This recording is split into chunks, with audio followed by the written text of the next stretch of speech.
ভাৰতীয় বিদ্যাৰ্থী পৰিষদ এটি ছাত্ৰ সংগঠন। তেওঁলোকে দেশ জাতিৰ মাটিৰ কাৰণে কাম কৰি অহা এটা ৰাষ্ট্ৰবাদী সংগঠন আৰু ডক্টৰ ভূপেন হাজৰিকা আদৰ্শৰে অনুপ্ৰাণিত এটা সংগঠন।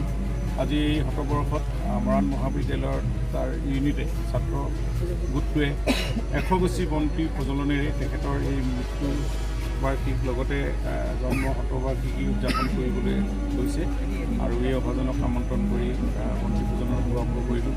সংখ্যা বাইদেউ আছে, মৰাণ বাইদেউ চেয়াৰমেন আছে, আমাৰ জিলা পৰিষদৰ সদস্য, আমাৰ শ্ৰেষ্ঠ সমাজকৰ্মী সদৌ অসম সংঘীয় পৰিষদৰ চেন শৰ্মা ডাঙৰীয়াকে আদি কৰি আমাৰ ছাত্ৰ বন্ধু, আমাৰ নাগৰিকে আদি কৰি সকলো সাংবাদিক বন্ধু মই ধন্যবাদ জনাইছোঁ। আপোনালোকে উপস্থিত হৈ এই মহান গুৰুধৰ ব্যক্তি যিজনৰ কথা কৈ আমি শেষ কৰিব নোৱাৰোঁ, তেখেতক আমি আজি স্মৰণ কৰিছোঁ। ডক্টৰ ভূপেন হাজৰিকা একেবাৰে তেখেতক আজি আমাৰ সৰ্বত্ৰে অসমৰ সকলো অনুষ্ঠান প্ৰতিষ্ঠান দল সংগঠন সকলোৱে তেওঁক স্মৰণ কৰিছে আৰু তেখেতৰ আদৰ্শৰে সমাজখন আহ্বান আছিল। এই আহ্বানত আমি আগুৱাই গৈ সমাজখন দেশখন অসমখন বিশ্ব দৰবাৰত প্ৰতিষ্ঠা কৰিম, তাকে আজি সকলোৱে সংকল্প লৈছে। আমি এই গুৰু চাৰণাৰ তেখেত য'ত আছে তাৰ পৰাই যাতে আমাক সকলোকে শক্তি দিয়ে তাকে আহ্বান জনাইছোঁ।